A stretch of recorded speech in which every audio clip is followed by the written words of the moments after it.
Aujourd'hui, nous sommes le vendredi 29 octobre de la 30e semaine du temps ordinaire. Est-il permis, oui ou non, de faire une guérison le jour du sabbat? Le dialogue de l'évangile du jour tourne autour de la loi. Donc, il s'agit d'accueillir l'esprit plus que la lettre. À son écoute, Seigneur, donne-moi de me laisser dépouiller de mes certitudes et de mes sécurités pour percevoir le désir de vie que tu as pour moi et pour le monde. Au nom du Père et du Fils et du Saint-Esprit. Amen.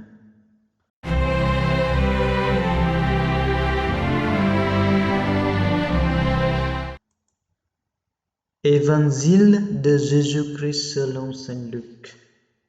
Un jour de sabbat, Jésus était entré dans la maison d'un chef des pharisiens pour y prendre son repas. Et ces derniers l'observaient. Or, voici qu'il y avait devant lui un homme atteint d'hypocrisie. Prenant la parole, Jésus s'adressa au docteur de la loi et aux pharisiens pour leur demander: est-il permis, oui ou non, de faire une guérison le jour du sabbat? Ils gardaient le silence. Tenant alors le malade, Jésus le guérit et le laissa aller.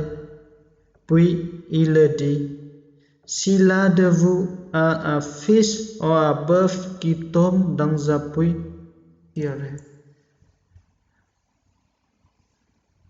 ne va-t-il pas aussitôt l'en retirer, même le jour du sabbat? Et il fut incapable de trouver une réponse. Acclamons la parole de Dieu.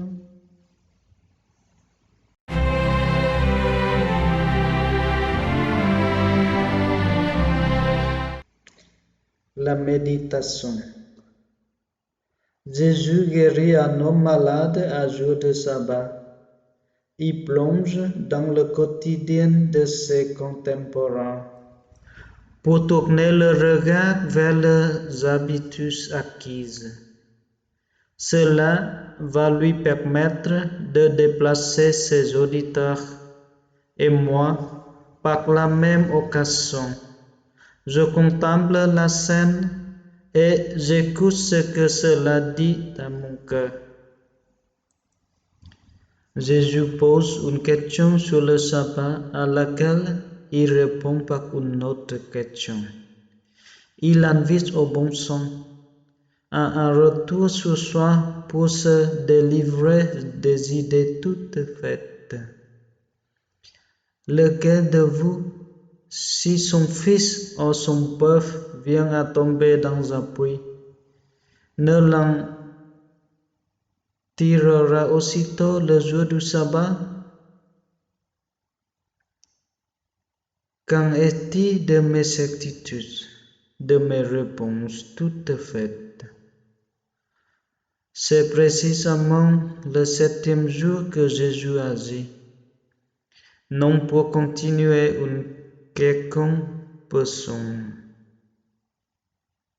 mais pour réaliser pleinement sa vocation de fils, donner la vie. À quelle parole, acte ou geste suis-je convoqué pour être et vivre en vérité, pour être disciple de Jésus? Me voici maintenant devant Jésus, dans la vérité de facilité. Il me connaît et il sait ce que je vis.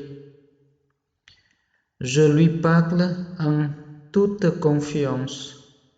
Je lui demande de savoir me situer devant lui pour qu'il m'envoie à mon tour sur les chemins de la vie.